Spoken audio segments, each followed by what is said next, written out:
Buenas tardes. Bueno, vamos a hacer un vivo sobre un tema que ha llamado la atención y preocupa, que es la violencia en la escuela. Vamos a suspender por un tiempo el tratamiento de los momentos en cuanto a la incriminación de los niños. Recuerdan que habíamos hablado de la ley Agote, de los tiempos de Don Hipólito, de los tiempos de Canillita, yendo hacia atrás. Y vamos a hablar ahora de los tiempos de las tumbas, dedicado al libro y a la persona de Enrique Medina y a todos los que trabajaron en aquellos momentos, para llegar a la sabia ley de diciembre del 54. ¿Qué es lo que se discute ahora? Estamos yendo hacia atrás en el pensamiento. Como les decía, vamos a suspender para tratar un tema muy de actualidad. ¿Por qué es el más grave? No, porque tiene la expectabilidad, o sea, la visión que dan las grabaciones actuales, las filmaciones con celular. El tema que ha preocupado, desde mi punto de vista, es una agresión, soez, terrible, de 5 madres en principio, contra una profesora de inglés en la Gran Buenos Aires, golpeándola ferozmente, acusándola de haber maltratado verbalmente a sus hijos. Hay otro tema que ha sido filmado y que me tocó ver a mí en un programa de televisión el sábado antepasado, a quien también me voy a referir. Pero permítanme ustedes, estimados colegas, hay 2.300 y pico, 1.350 seguidores a quien me debo, reflexionar sobre la violencia en la escuela. La violencia en la escuela es un fenómeno propio del sistema occidental, del sistema escolar, basado primeramente y principalmente en la acción violenta del sistema escolar contra los alumnos. Castigo, el arrodillarse sobre garbanzos, sobre maíz, la baqueta, el pegar en los dedos, los azotes propios del sistema inglés, la violencia contra el alumno, primera manifestación de la violencia. Surgió después y casi coetáneamente la violencia entre los alumnos, de la cual nos vamos a hablar, con mucha negligencia por parte del sistema escolar en cuanto a controlarla o en cuanto a advertirla. Esto ha sido siempre una constante. Yo recuerdo en el viejo cine Los Suar de la calle Corrientes, una película alemana de Jünger, el joven Torles, sobre las agresiones, las sevicias, respecto de un joven adolescente internado, blanco y negro, para verla. Eso siempre pasa en alguna película. La violencia entre los alumnos. Y va profundizándose el tema con la violencia contra el docente, que sería el caso la noticia de esta semana, y la violencia generalizada en el ámbito escolar. Es cierto que no hemos llegado nosotros a los niveles espantosos de los Estados Unidos con matanzas escolares. Cantidad, algunas publicitadas, la de Texas del año pasado, espantosa, pero muchas otras más. Matanzas a rifle, a arma automática en el ámbito escolar. Pero no tenemos que estar tranquilos porque no llegamos a eso. Tenemos que prevenir para no ir en el camino hacia la matanza escolar. Nuestro país ha tenido 2 casos emblemáticos en materia de muerte escolar. Uno terrible realmente, en Rafael Calzada. Me fijo para no olvidarme, el 4 de agosto del 2000. Fue el caso de Pan Triste. Un joven débil mental fue absuelto por el tribunal oral por imputabilidad. Eso sí, la imputabilidad es que en el artículo 34 es que no tiene capacidad mental para dirigir sus acciones. Burlado, atacado, bullying le decimos ahora, por los compañeros, que concurre con una 22 que era del padre al colegio y siendo mayor de edad, o sea, incriminable, 19 años tenía Pantriste es el sobrenombre que le ponían, ¿no? De la película y el personaje de García Ferré, mata a un compañero de 16 años, un tiro en la sien, y a otro. Fue un desastre realmente. El caso de Pantriste conmovió, pero claro, Pantriste era un muchacho con enfermedad mental. Pero 4 años después, en Carmen de Patagones, una ciudad idílica frente a Viedma, que había tenido la esperanza de ser capital de la República, no llegó a serlo, una ciudad donde no pasaba nada, salvo la heroica batalla de Carmen de Patagones contra los brasileros, enero del 1827, una gloria en el Cerro de la Caballada. Hemos festejado allí con los chicos del Consejo, bien, cara al viento sur, qué lindo, la victoria contra los brasileros en la guerra.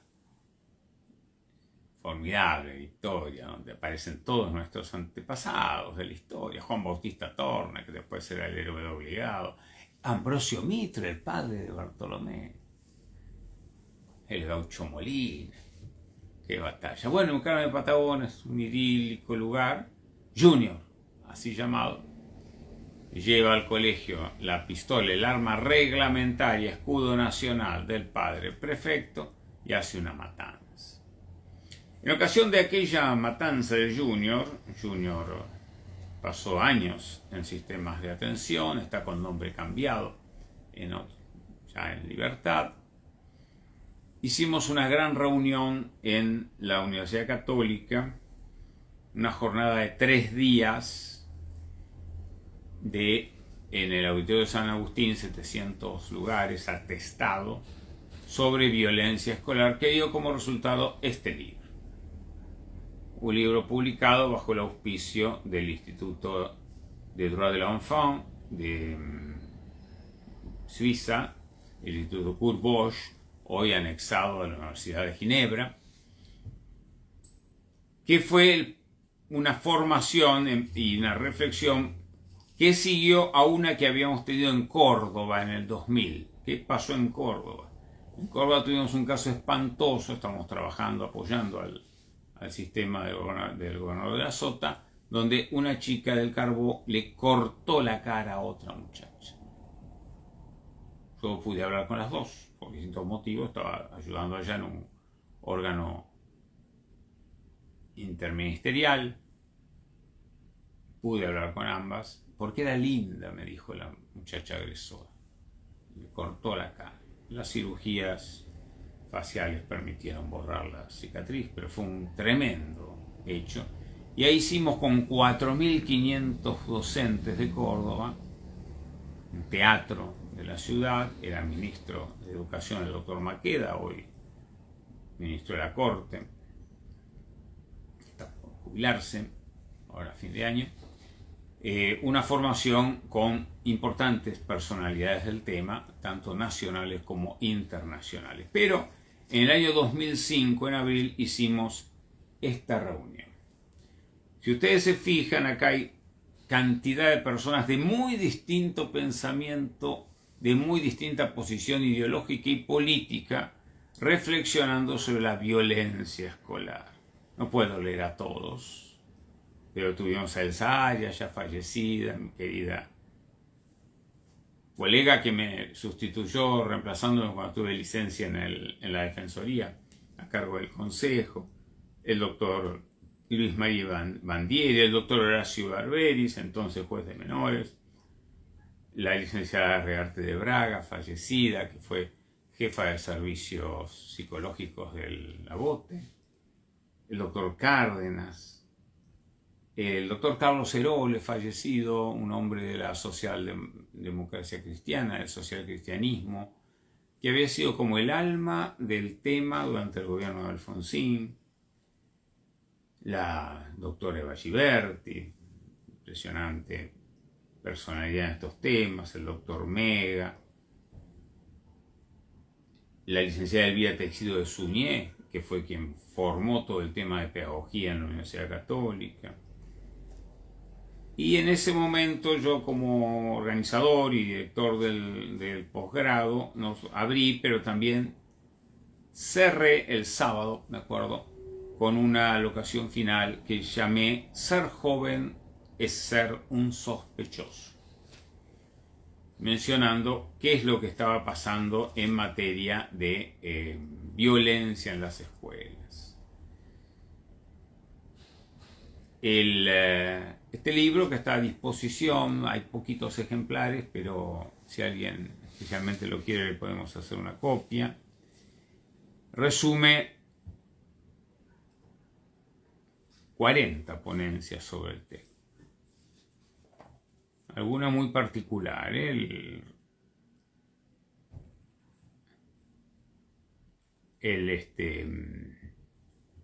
representante o director del área de pedagogía en la biblioteca, en la universidad, dijo algo muy interesante, que es la visión de la violencia escolar entre el escritorio y el pizarrón. Entre el escritorio y el pizarrón, reflexiones sobre la violencia en el aula. Fue impresionante cómo el doctor Claudio García Pintos nos ilustró sobre cómo comienza la violencia en la escuela. Está focalizada entre el escritorio y el pizarrón.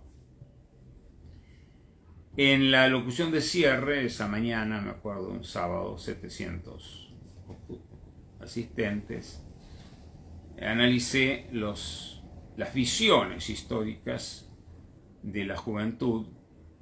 Pesimista una muy histórica, sigue dando vueltas, optimista otra, y en el medio la falencia de una visión equilibrada, que ni hacemos del niño un ángel ni un demonio. Es lo que necesitamos hacer hoy. Cerraba esa locución diciendo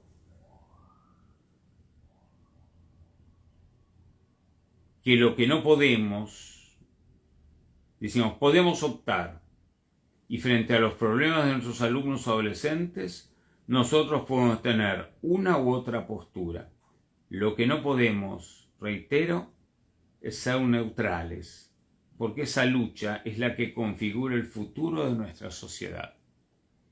No podemos ser neutrales entre la lucha que incrimina a los niños como monstruos, origen de todos los problemas, o aquella que nos dice no hagamos nada. Esa lucha es la que nos transformará en una ciudad de convivientes o en una sociedad de excluidos. Esto lo dijimos hace 19 años, casi 20. Lo seguimos diciendo. ¿Por qué? Porque cuando analizamos qué pasa en los episodios de estallido de violencia en nuestras ciudades y en nuestras escuelas, advertimos que podemos tener una visión absolutamente focalizada sobre la acción del alumno. En este caso, en el caso de las madres que pegan a los hijos, no hay alumnos. Es más, vemos una madre tomar a su bebé en brazos y con la otra mano pegarle, arrancarle los pelos a la profesora de inglés. Nada justifica la agresión a la profesora de inglés. Tendrán un proceso por lesiones si las hubo, que terminará muy brevemente en nada, como terminan muchos procesos penales. Pero fíjense ustedes que si nos preguntamos, esas mamás, por lo que se dice, fueron a quejarse a la dirección sobre las palabras y las agresiones de la profesora. Lo tomo como está la información, no sé si es cierto tal cosa. Entre las declaraciones aparecía una mención muy horrible que es decirle a los alumnos negros de M. Nos hemos connaturalizado, hemos aceptado decir estas cuestiones de M. Fachos de M, zurdos de M, todos de M. El que vive diciendo de M, tiene M en la cabeza. Una profesora le puede decir negros de M a sus alumnos. De ninguna manera. Pero me pregunto más, una directora, si es cierto que le dijeron que se fueron a quejar, ¿puede no hacer nada? Entonces, en el episodio del tironeo, de tirarla al piso, de patearla, de arrancarle los pelos, hay responsabilidad de las madres, no las justifico para nada, pero hay una suma, una cadena de responsabilidades. Y la primera responsabilidad está en una sociedad y en dirigentes de esa sociedad que promueven la violencia verbal. Quien agrede verbalmente abre la puerta para la agresión física y abre la puerta para la respuesta. Después del negro de M o tal de M, no importa qué, viene la piedra. Después de la piedra y la devolución de la piedra viene el balazo. Nosotros somos sociedad violenta, convaleciente de violencia. No es necesario que les recuerde nuestra historia de violencia en la Organización Nacional, nuestra historia de violencia a mediados o desde mediados del siglo pasado. Bombardeos, fusilamientos, bombas, recontrabombas, muertes a doquier. Un convaleciente tiene que cuidarse mucho. Dice, la gente del barrio decía que el borracho, el alcohólico, si pisa un corcho se emborracha. Por eso no hay que tolerar ni justificar la violencia verbal ni la violencia física. Pero yo me voy a detener, finalizando en este análisis sobre la violencia escolar, en un episodio que también fue filmado, que no me sorprendió, pero me llamó la atención, en medio de un programa de televisión el sábado antepasado, en una escuela de Lomas de Zamora, en el cual se filmó la situación de sexo oral de un muchacho, de un alumno, respecto de otro, filmado y exhibido. Por supuesto, la línea editorial de ese canal, totalmente acorde a la incriminación temprana de los niños, lo único que veía era, hay un menor imputable, inimputable, un sonsonete atroz. Pero fíjense ustedes frente a esa barbaridad, que hace recordar a los sometimientos del joven Torres, del internado alemán. ¿Quién dirigía esa clase? ¿Pueden dos alumnos estar haciendo sexo oral y el profesor o la profesora no darse cuenta? ¿Dónde está ese profesor? ¿Dónde está esa profesora? ¿Cuál es la responsabilidad del sistema educativo frente al hecho? Sea de sometimiento, sea de connivencia, de acuerdo. ¿Dónde están las responsabilidades de la familia de aquel que somete? ¿Dónde están las responsabilidades de la familia del sometido? Donde hay un silencio de aguante impresionante. Y en una tercera visión, si me permiten, ¿quién filma? Un compañero. ¿Quién difunde y para qué? ¿Una interna sindical con la directora? ¿Qué es lo que había? El solo deseo de dañar la imagen del sometido pasó desapercibido, porque el mensaje era, son imputables, lo único que interesa. Y esto es grave, sean imputables o inimputables. Pan Triste era mayor, tenía 19 años, era inimputable, aunque si no fuera mentalmente, era punible. Junior tuvo tratamientos de inimputable. Me parece que tenemos que reflexionar profundamente sobre el crecimiento de la violencia escolar como signo de crecimiento de la violencia en toda la sociedad. Y ser muy críticos con una sociedad que convaleciente de violencia extrema, sin haber tenido guerras internacionales, ¿no es cierto? Muchos muertos. No toma conciencia que cuando digo negro de M o lo que fuera de M, inicio una espiral de violencia que lleva al desastre. Que nos sirvan estos casos como llamado de atención, y perdonen que vuelva a un viejo texto del año 2005, en una reunión donde hubo gente de todos los colores políticos. Vuelvo a decir, que nos sirva de reflexión. Construimos una ciudad de convivientes, la frase del Papa, o una sociedad de excluidos. La primera exclusión viene de la escuela y, si me permiten, viene de la no escuela. La primera exclusión son los chicos que se han caído del sistema escolar. Hasta la próxima.